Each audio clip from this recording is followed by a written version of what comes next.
Following the financial crisis that started in 2008-2009, there's been a lot of discussion about the importance of ethics in business generally, and in particular the importance of ethical leadership. For many people, the behaviour of the banks and other financial institutions that were seen to precipitate the crash was, if not illegal, certainly immoral, and that has led to much more emphasis being placed on the role of ethics in leadership. My view of leadership is that essentially a leader is someone who people choose to follow. They don't follow them because they have to, because this person is in a position of authority over them. They don't follow them because they are forced to do so. Both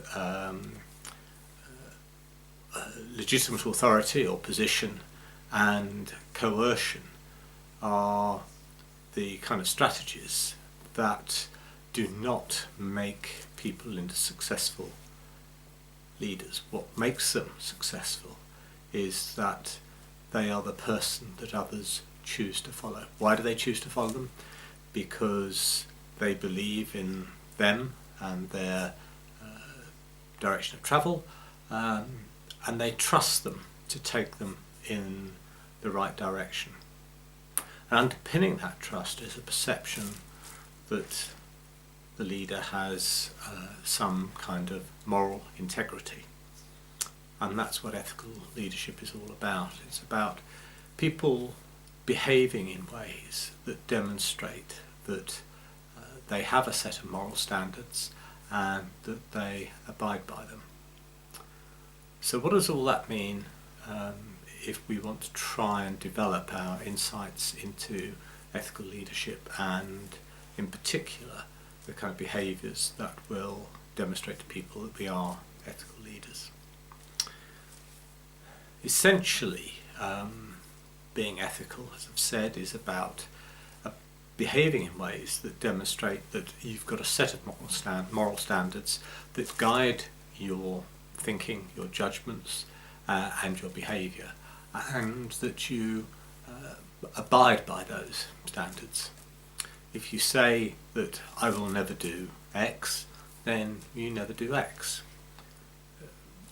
Quite simple in theory. In practice, much harder, because leadership is all about dealing with complexity, about dealing with the problems where there is rarely a simple solution, and where you've got to balance competing pressures, where doing the right thing is actually about trying to choose which option is the least worst.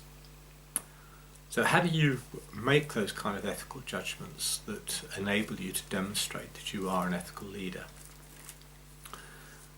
Doing the right thing, virtue ethics, is the simplest strategy to follow, but in principle, in practice, highly complex.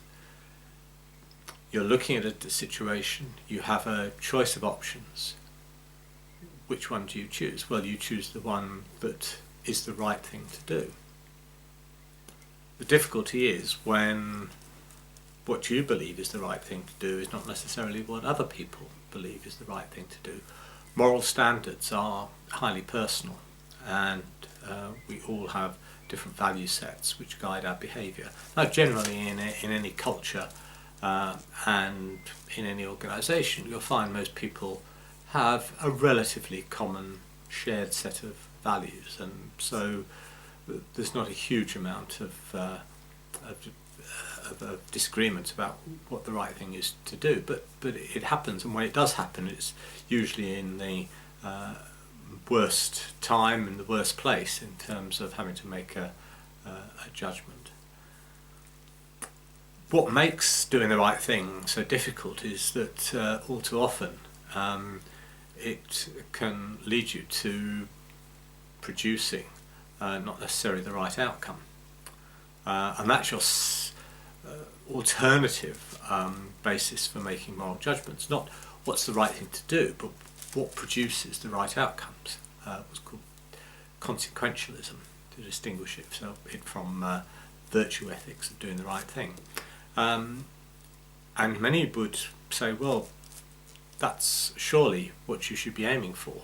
And for many people, that's the choice that they will make. Not necessarily in abstract is this the right thing to do, but will it produce the right outcome in terms of leading the organisation forward, achieving the kind of goals we've got, minimising the impact of negative influences on us as an organisation.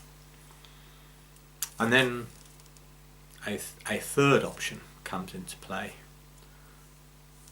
But is it legal? Is it approved by the regulator? Is it compliant with the rules?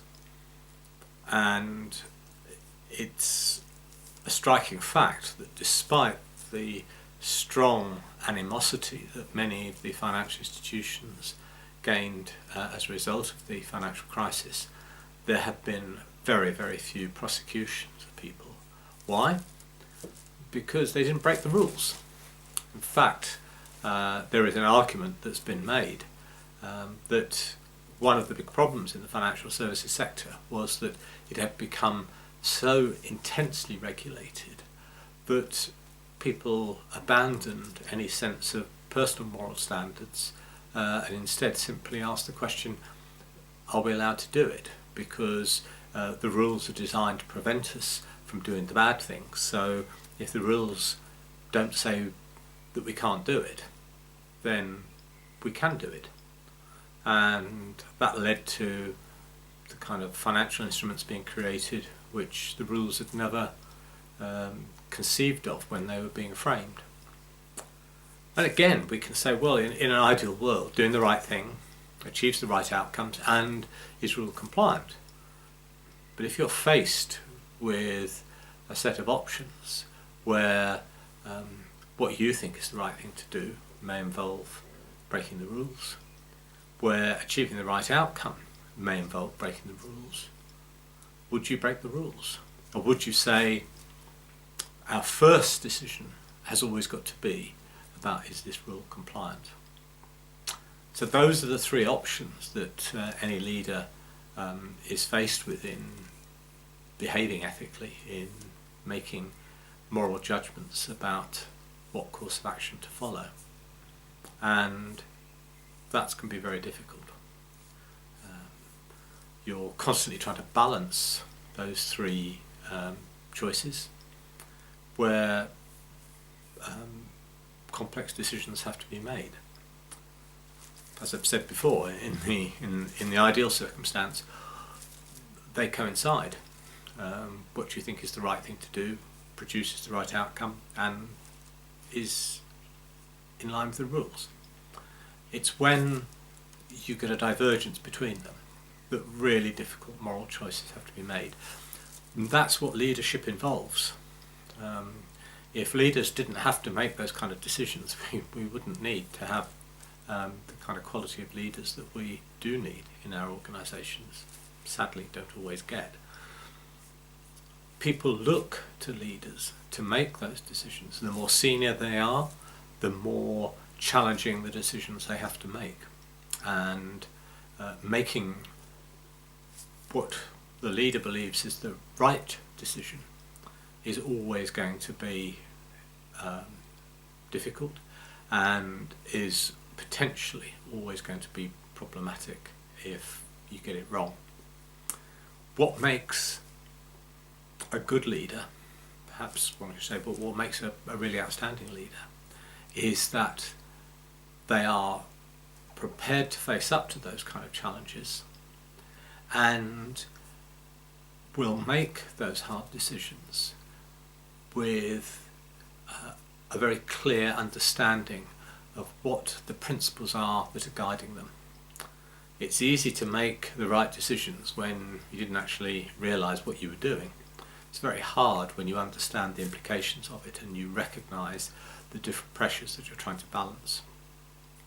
So good leadership depends upon getting an insight into the facts around a decision, more importantly, what kind of decision you're making, how are you arriving at this decision, what are the principles that are guiding your behaviour. Making those decisions and standing by them, and accepting that occasionally you're going to get it wrong. When you get it wrong, you have to be willing to admit that you've got it wrong. Again, that's what ethical leadership is all about. It's being open and honest about your mistakes as much as anything else. But being able to demonstrate that you arrived at that decision through a clear decision-making process, that you understood the moral choices that you were making, and that you did so in all good conscience to arrive at what you believed was the right outcome in terms of the process you used and the effect that it had. So that's what ethical leadership to me is all about, and the challenge for anybody wanting to become a successful leader is getting those insights into the kinds of ethical choices that you feel comfortable in making, and why that is the case, what it is that's making you think this is the right thing to do. Thank you.